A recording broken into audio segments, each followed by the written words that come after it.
This presentation was recorded at the Best Practices for Pollinators Summit.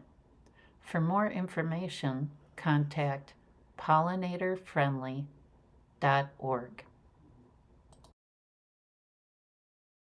I guess my goal looking at the conference schedule today is really to provide a broad and general overview for the next two speakers, Dr. Larson and Stephen Tomford, who will be going into more detail about some of the information that I'll be talking about. So today I'm talking about oaks fire and climate change. And really, this is a journey I've been on for many years, trying to understand ecological restoration and thinking about how to get successful outcomes from all of the work that we do to try and create more biodiversity and more functional landscapes. And it's really a journey to understand what I call the cultural and ecological timeline. We often are just looking at one component of that sort of dovetailing timeline. So I'm going to hopefully touch on some of the things that both of those categories, cultural and ecological, that give us some insights on where we've come from and through a long-standing Native American land stewardship in this continent, their use and the role of fire and naturally lit fires. I will have some Minnesota-specific maps and such, but we'll try and bring this out to a broader context for all of you tuning in outside of Minnesota. And then looking at the changes of what has really happened to the landscape since Euro-American settlement. And what does this all mean going forward with a warming climate and changing weather patterns, changes in plant composition, and how do we make good decisions if we are going to try and recover or restore some of these more higher quality systems? So I'm going to be talking about understanding the prairie to forest continuum in this warming climate, the current and future role of fire in sustaining these really important fire-dependent plant communities. And then lastly, how these systems may increase biodiversity functionality and also be more climate resilient as we move forward into the unknown of climate change. So this is a map of Minnesota, and like many states, there are a number of states, is what I'm trying to say, that have a similar map. And this is a map of pre-settlement vegetation. So it's a map that showcases the original vegetation cover at the time of European settlement. And the map is called the Marshner map, after Francis Marshner, who was a cartographer. And he constructed this map by looking at surveyor records. So when the surveyors surveyed the Midwest in particular, it was in a grid-like system, not like the East Coast, that many of the roads and such are based on foot and cart paths that are winding and not in a grid system. But here in the Midwest, we have a rather grid-like system. And as surveyors surveyed the land, they noted in their notebooks along the transects and at the intersections of the grids, sort of general characteristics of what the landscape looked like. And they also noted witness or bearing trees, so large trees that would help them orient to points along the transect or at the corner. And so they would note the species of these bearing or witness trees.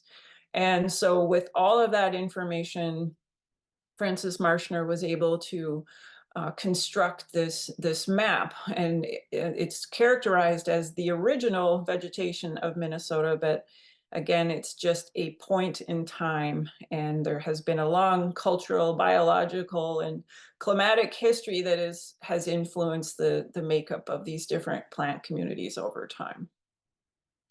And in Minnesota, we have this unique we actually have 4 biomes. The fourth is cut off, unfortunately. It's in the Northwest, the prairie parkland. But really, we're in a unique situation where we have 3 converging biomes in the most of the state, with the yellow areas, the warm and dry areas that were historically grassland or prairie, and then this middle section characterized as the tension zone, which was a mix of open oak savannas, oak woodlands, and closed canopy deciduous forests. And then in the northeast part of the state, being more cool and moist, supported more boreal and coniferous species, but also some fire-dependent species such as pine. So through time, this tension zone sort of shifted back and forth as the climate warmed or as the climate cooled, but generally it was this sandwich in between these two very different systems. And this is a close-up of our most largest and most populated county in Minnesota, Hennepin County. And this map is showing the 1848 pre-settlement vegetation. So all the different colors represent different plant communities. And as you can see, it was largely intact, intact different types of plant communities. But as we know, with the arrival of Europeans as early as explorers, fur traders, and later with the increase in settlers, there were extreme population changes of Native Americans who were the primary stewards of the land. They were impacted by the introduction of infectious disease, war, ultimately treaties, and that they had to cede their ancestral lands. And then after all of that very dark period of history, then we had a long period of fire exclusion through prohibition laws, Smokey the Bear and such. And that has really led to a drastic and catastrophic shift in what was the pre-European settlement landscape. And here's the same map showing the remaining intact natural plant communities in the Hennepin County that we have today. And if you're having a hard time seeing any little color blobs, that's because it's largely gone, other than a few scattered remnants along the Mississippi River on the south side of this county. And we all know the story, starting with the arrival of Europeans, the great cut over of all of the large timber, the introduction of cattle and overgrazing of these really high quality grassland systems, and then large scale conversion of natural landscapes to meet human needs, the roads, the bridges, the agriculture, etc. And then since the 1930s, after the drought, we've had a real trend in an increase in precipitation. So that tension zone that I talked about on the Minnesota map shifted. Our plant communities that remained became more forested, and then combined with fire suppression, we have this phenomena for these oak and pine ecosystems called mesification. And I'll be talking a little bit more about that process later in the presentation. But ultimately, this has led to this homogenization of landscapes that may be degraded, may have a vast majority of native plant species growing within them, in addition to some invasive species. But these are really models that are really, I would call, troubling, that we're using as pre-settlement conditions and as restoration guidelines in some cases. And ultimately, that's not going to lead to success on the ground. So with climate change, here's a map of Minnesota, Wisconsin, the University of Minnesota for forest ecology has been doing some modeling. This is the middle model, so the warmer model, which I think is our current trajectory. This is the business as usual scenario as far as carbon levels in the atmosphere. And this model is showing by 2070 what is going to happen in the state as far as the ability of the land and the climate, et cetera, to host various plant communities. So I'm sorry about the color coding change, but the rusty red color is prairie. The beige is that tension zone. So as you can see, it's shifting quite drastically to the east. The broadleaf forest is moving up into the northern part of Minnesota. And then we are largely going to lose the boreal forest, which gets pushed up into northern Ontario, north of Thunder Bay there. So that is the current trajectory if we have the conditions that the modeling supports, warmer and drier conditions. And so here, even for those of you in the Twin Cities metro area, the authors of this modeling study have stated that our climate is really going to be similar to that of Manhattan, Kansas. And so think about what would grow in Manhattan, Kansas. And obviously, it's not going to be a boreal forest and not going to be likely a closed canopy broadleaf forest that's going to be a resilient system. So this is where fire comes into play, and foresters often characterize the change in landscape composition as succession, and that is in part a phenomenon that does happen with the exclusion of human land stewardship, but more importantly, fire suppression. So as you can see on this graphic, the prairie, which is an open grassland system, savanna, a partially treed system, and woodland, still a treed system, but a little bit more closed in canopy. And now I want you to note on my illustration all of the grass-like, prairie-like ground layer vegetation in these three fire-maintained systems. And it's that herbaceous ground layer vegetation, in addition to leaf litter in the woodlands, that is providing the fuel for fire, these low-intensity fires, to run through these systems to maintain their character. Forests, on the other hand, are closed canopy, they're moist, they're very shady. So once you have conditions shifting to something like that, you have much lower herbaceous plant diversity on the ground layer. And so not only fire, but other compositional influence would make up or determine what plant community occurred where. So even on a smaller scale, you can have topography with cool north or east facing slopes supporting more closed canopy, moist forested type plant communities. And then those may transition into more open woodland or savanna canopies just based on the topography alone.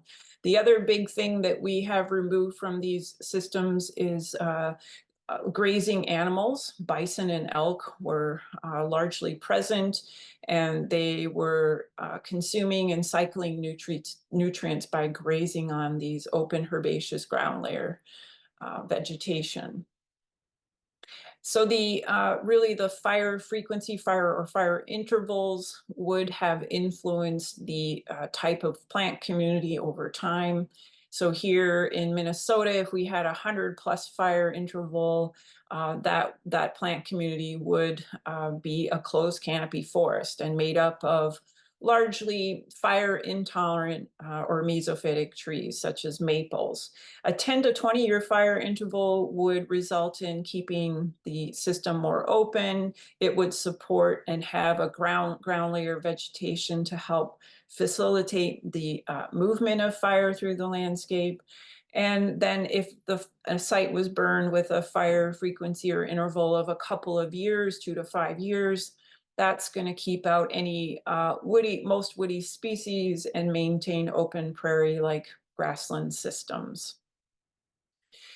And this is a book I highly recommend if you want to do a more deep dive into understanding region by region throughout the country, the role and influence of fire. Here in the northern states and southern Canada, the fires were largely lit by Native Americans, whereas in the south and the unglaciated areas of the country, many of those fires were natural ignitions from lightning. So this book really goes region by region, Pacific Northwest, Southwest, Southeast, etc., and looks at historical accounts from early European explorers and settlers, as well as looking at researchers data on tree fire scars. And what the author concluded that most of the continental US was burned with regular frequency. And so this idea that when the first pilgrims arrived on the continent in perhaps the early 1600s, it had the idea that the East Coast was a closed canopy forest that a squirrel could run from Maine all the way down to Florida is largely false. What they likely found were these open park-like plant communities that were either dominated by oak or pine or other fire-tolerant or fire-adapted trees, and then diverse ground layer grassland systems growing within these park-like tree landscapes. And here's a map from a 2012 study, and this is also sort of a model of the pre-1850 fire frequency. The more red or dark rusty red the color, the higher the fire frequency. So the central part of Texas, you can see, was a 1 to 2 year fire interval, maintaining a completely prairie or grassland system. And as you can see, just looking at this map, it wasn't just what we think of the Great Plains or the Midwest having grassland. Most of the East Coast, other than higher altitude and cooler or rocky north or east facing slopes, had more open park-like grassland systems. Even the Shenandoah Valley in Virginia, the early explorers described that being very savanna-like with scattered trees and grassy ground layer where you would have sight lines that you could see for miles and miles. And so this really changes how we think of ecological restoration, pollinator habitat, etc., knowing that the landscape has shifted so drastically just in the last 200 years. And here is another map from Bryce Hanbury's work. And I just pointed out a few examples, but I'm not saying that those are the only places that were historically open, because the previous map, I think, illustrated that well. But she also talked about the vast expanses of oak and pine forests or systems that really dominated much of the eastern US. In the western US, the Southwest was also oak and juniper, fire-dependent systems that would have been much more open than they are today.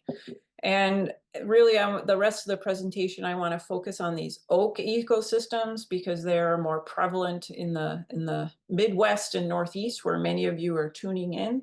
And I want to talk more about what we can do to restore those systems and make them more resilient.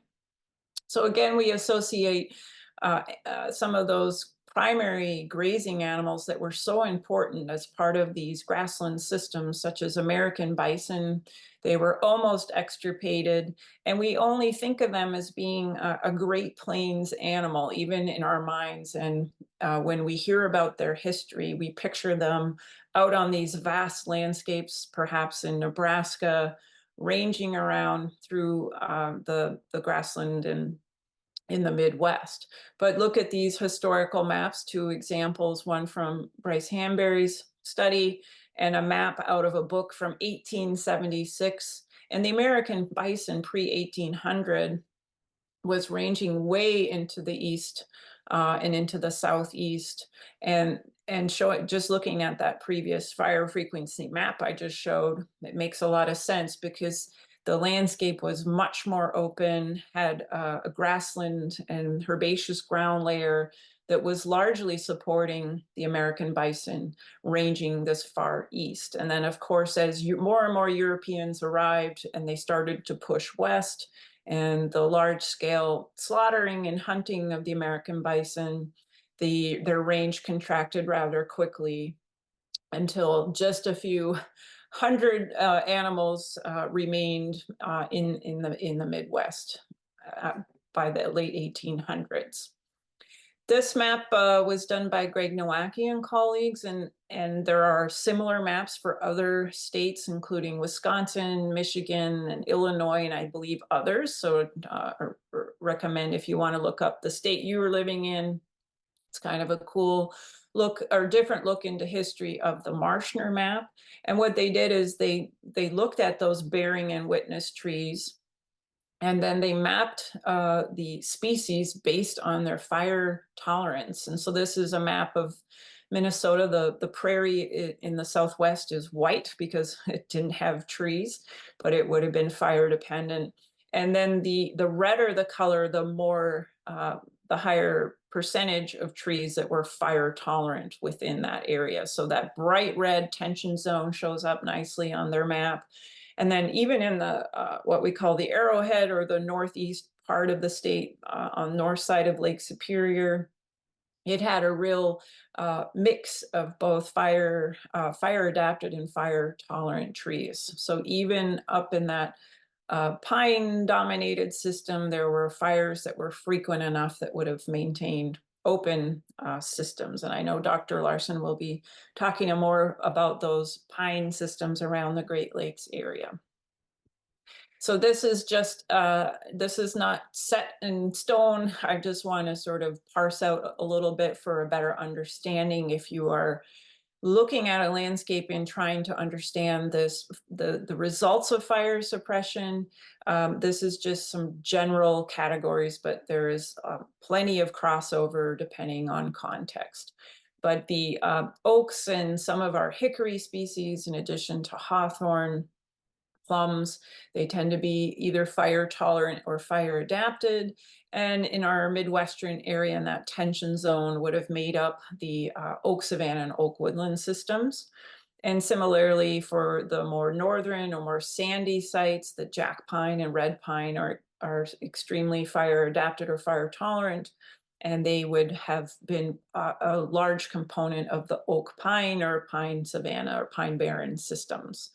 Contrasting that with the fire intolerant or mesophytic trees, the deciduous trees I have listed here tend to be either floodplain trees, the cottonwood, for example, growing in cool, moist situations that fire would largely not be able to penetrate. And then others growing in more closed canopy forests, being more shade tolerant or maybe late successional, such as maple species. And then the evergreens growing in the northern low-lying coniferous forests and moist systems that would largely be comprised of evergreen trees. So the landscape fire relationship is a very important one. And I am obviously not a member of the Native American community, so I don't want to imply that I'm speaking on their behalf, but I'm just going to talk about some of the general and accepted reasons of why historically Native Americans would have used fire.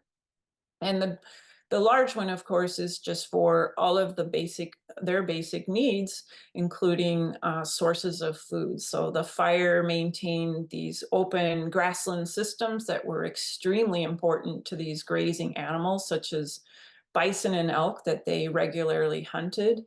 And the flush of new growth after a landscape has been burned, the vegetation itself is very high in nutrients, protein and phosphorus in particular, and very important nutrients for female grazers who are reproducing.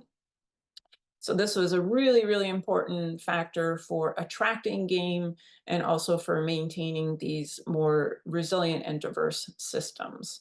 And then fire also promoted the flush of flowers of various ground layer flowering plants, so resulting in higher fruit and seed set.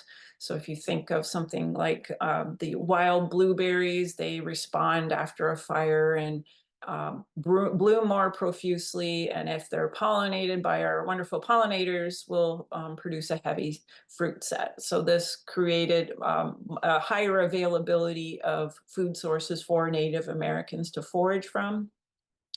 And then looking at this picture, fire also was a useful aesthetic and tool. It created more open systems like we're looking at in this image, where there was improved airflow, reduction in mosquitoes and perhaps tick populations. It allowed for easier travel through treed systems. It maybe improved sight lines for tribes looking for other tribes approaching, and it made their hunting and foraging opportunities probably much easier. The fire in Minnesota and throughout much of the northern temperate region really created a prevalence of either oak or pine ecosystems. And these fire adapted and fire tolerant trees have a number of adaptations that allow them to withstand these frequent low intensity fires. And speaking of oaks in particular, oaks have highly flammable leaf litter. So their leaf litter tends to be thicker. It is held on the tree for a little bit longer than mesophytic trees. And when it drops, it dries and curls. And it creates these nice air gaps on the ground, which help provide the oxygen to carry a low intensity fire through a system. Oaks also, once they're 8 to 10 years of age or older, start to develop thick enough bark to withstand the heat from these low intensity fires that travel through the landscape. They also, if they're top killed, have the ability to close wounds quickly and able to resprout after a fire moves through the landscape. Oaks are very long-lived if they are not susceptible to certain diseases, and they are also extremely drought tolerant. So thinking of a hotter and drier climate going forward, and thinking of different tree species that may be more adaptable to a changing climate, oaks may be one of the top most resilient trees. And the oak leaves themselves are adapted to a drier atmosphere, so they have the ability to limit water loss. And the most important thing about oaks, I think that people often don't understand if they see an oak growing in a forest, which is unusual in itself, is that oaks need open habitat and sunlight to reproduce. So if an oak is producing acorns and those acorns drop on the ground in a heavily forested system, there's really no opportunity for young oaks to regenerate in those types of conditions. As many of the speakers have already pointed out today and yesterday, and the talking about keystone species, oaks are one of the top keystone species in relation to their ability to host a significant number of butterfly and moth larvae or caterpillars. And that really creates this wonderful two-layered trophic system of native vegetation hosting high protein insects that are in turn going to feed many of the 90% plus songbirds that rely on caterpillars to feed their offspring. So they are very, very important.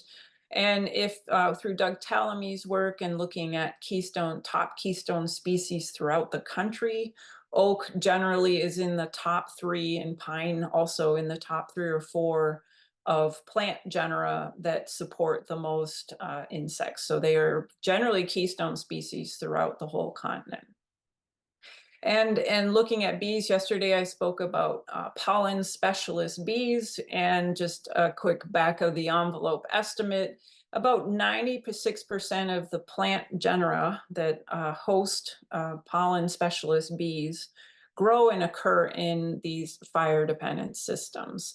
And I showed this graphic yesterday. Host plant specialization is a range between very narrow, where a single bee may just collect pollen from a single plant species, or it could be a little bit broader, such as a narrow oligolectic or mesolectic bee, maybe collecting pollen from a handful of genera in a related plant family. And these are some of the plant genera that host the bee pollen specialist here in Minnesota, but this would apply to most of the upper Midwest and Northeast. As you can see with this graphic, that most of those plant genera are occurring in grassland, woodland, and fire-dependent systems. So very few forested systems support these pollen specialist bees.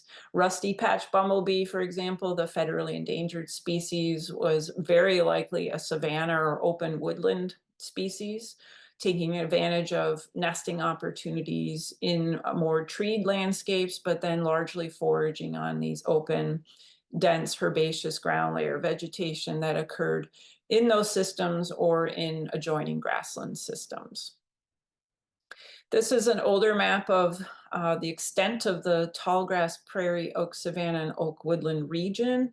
And that Bryce Hanbury's map that I showed earlier showed the continuation of the oak systems into the Northeast as well.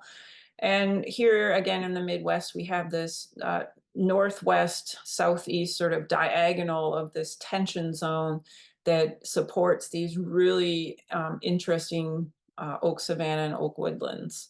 But what people may not realize, and often we hear statistics about the loss of the acreage of prairies. Here in Minnesota, we have less than 1% of original intact remnant prairie.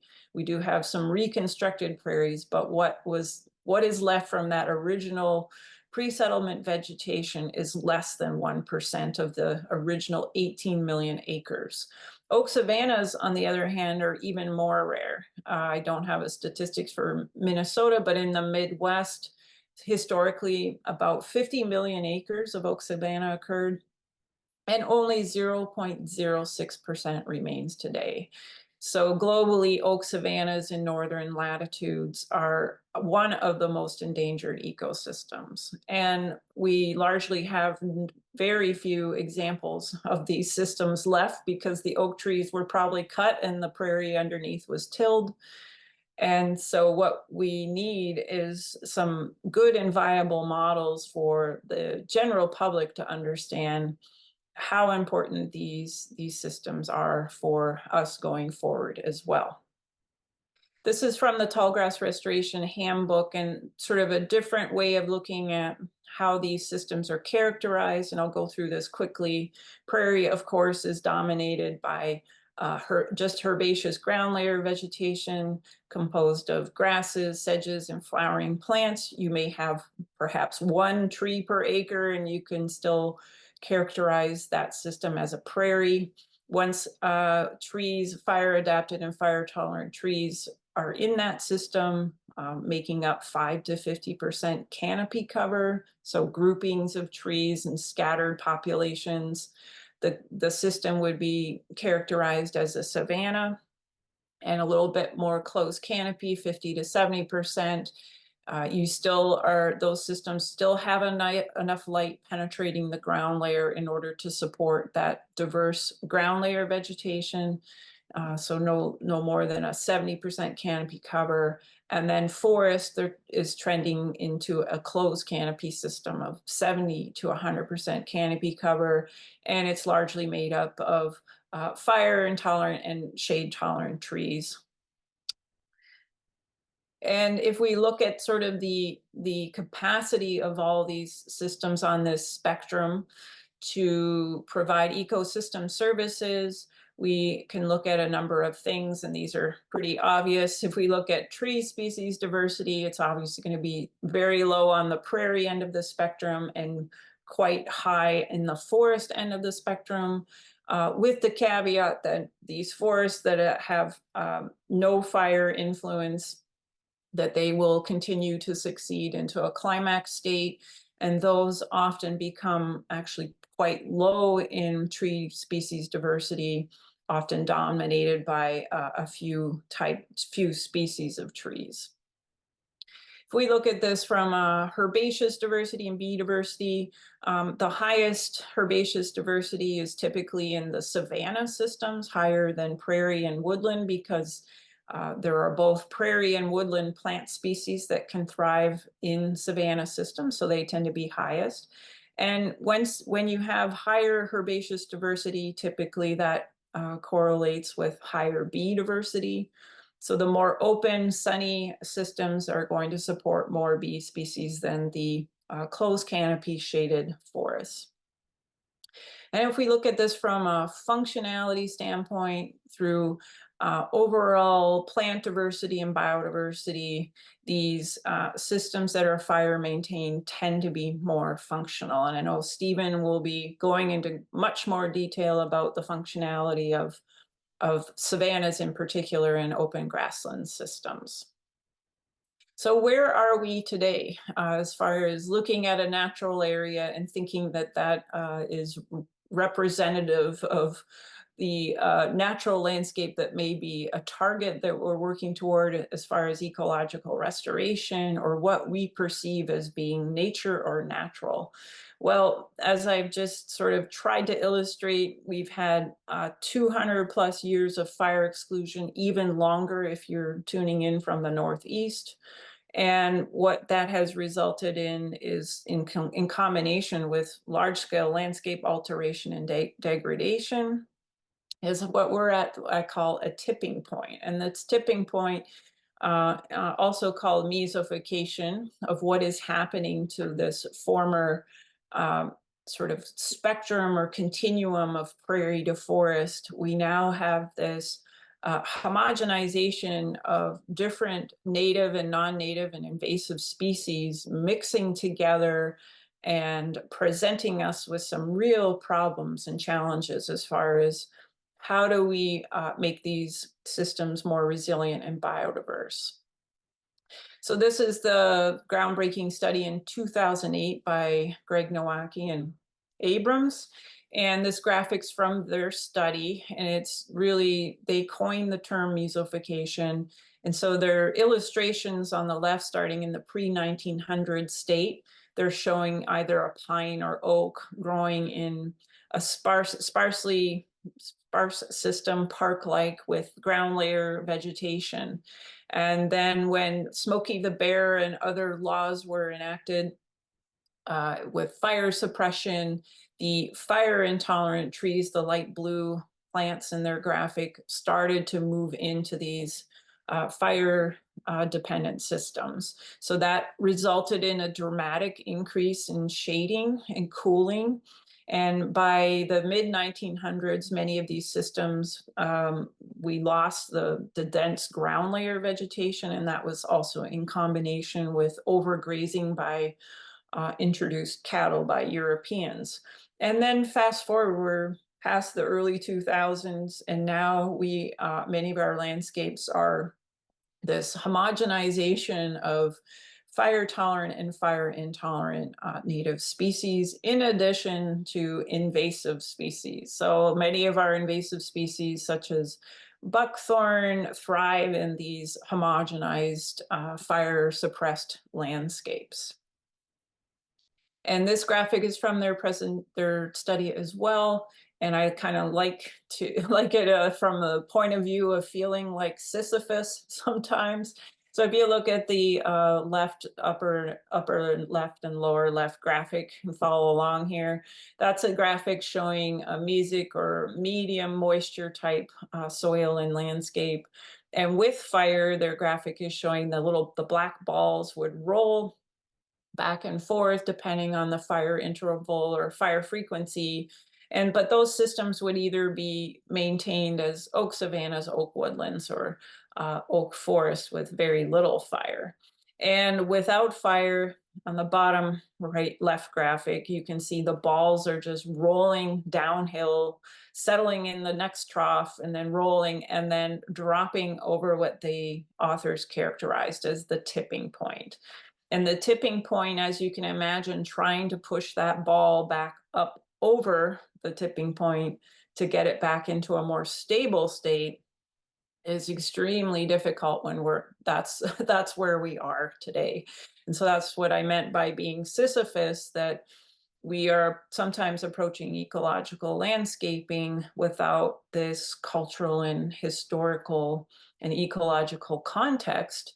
If we go into a system and just remove invasive species, for example, and not figure out what is really going on with the catastrophic shift in the system, then we're not likely going to have long-term results. So it's the development of these cool, moist, shady conditions also leads to conditions that help keep fire out, even if fire is reintroduced into the landscape. So here, the left photo is showing what maybe I would characterize as the abyss. So this is a oak-dominated former oak savanna, southwest facing slope here in Minnesota. It's had 100+ years of fire exclusion.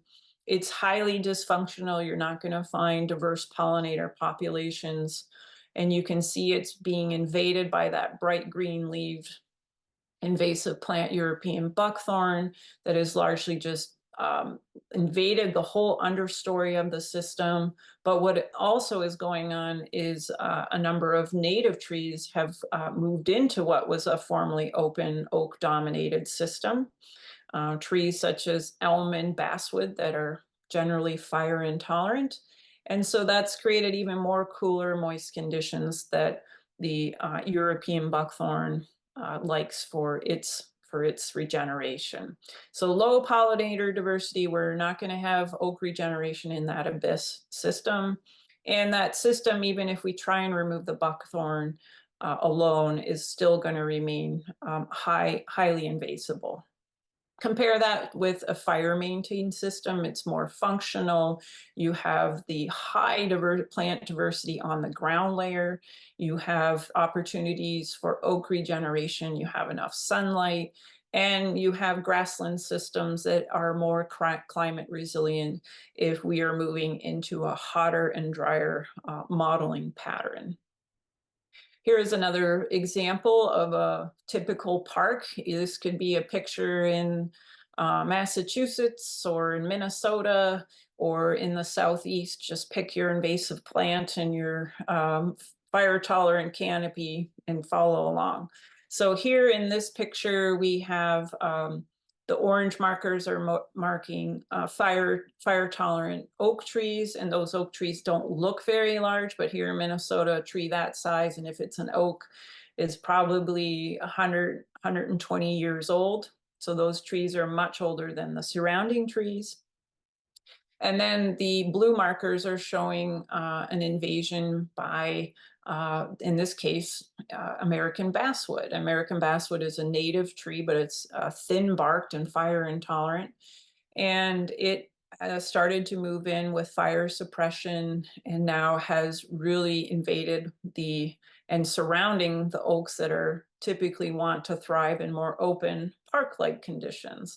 And the restoration that has happened in this photo is the land steward went in. This is a government owned property, and the staff members cut the buckthorn. The buckthorn has been cut, I think, 3 times and chemically treated to try and get rid of it. But no thinning of the invasion of mesophytic trees has occurred. No fire has been reintroduced. No seeding has happened to reestablish the ground layer vegetation. So yes, we're in the 4th cycle of this particular site having invasive plant management, but we're in largely in a hamster wheel, and it's not resulting in any significant change. The fire intolerant trees, the mesophytic trees, have a number of traits, just like oaks do, that are adapted to fire. Well, mesophytic trees don't want fire running through their systems where they're growing. So they have more closed canopy systems, which obviously creates the cool understory. These systems tend to be moister than oak systems. The light reduction tends to exclude any diverse and ground layer vegetation.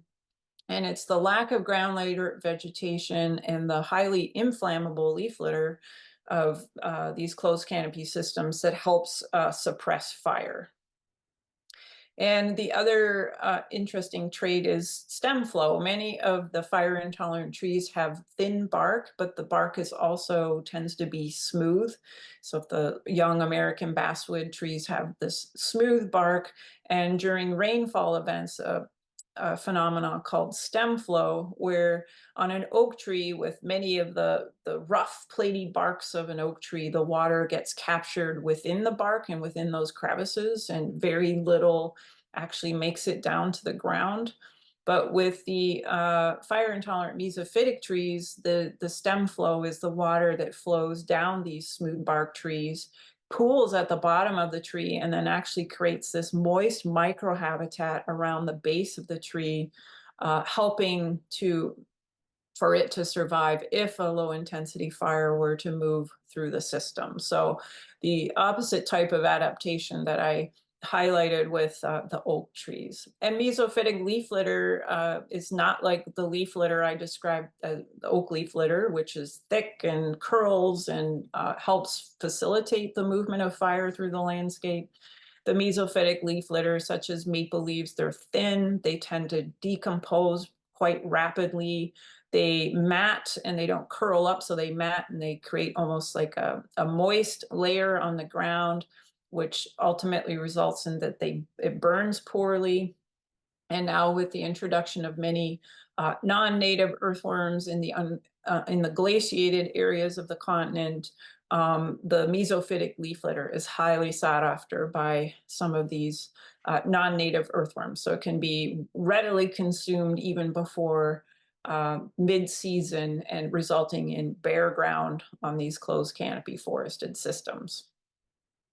So what can we do about this? Well, we need to identify where we do have some remnant systems that are oak or pine dominated, that are fire dependent systems.